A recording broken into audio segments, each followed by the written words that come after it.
So karon kay human naman natong lipay-lipay balik na sad ta sa Manila ani kay nga trabaho ko man lagi dito at no panginabuhian.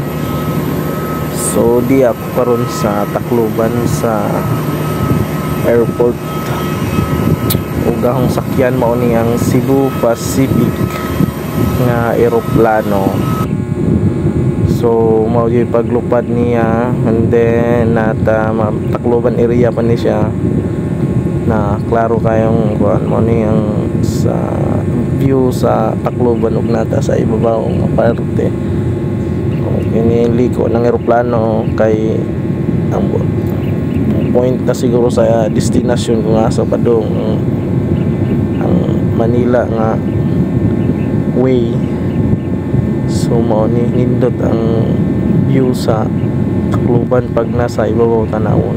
So karon abot na tas Manila, mao na ni ang area sa Manila. Daghan kayong buildings, dako kayo nga area.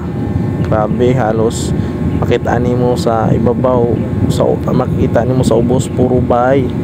Mga dagko kayong building ya din sa murag dagat sa ni nga bay man siguro ni mao kay bawon sana siya. Na mga patterns, mga squares.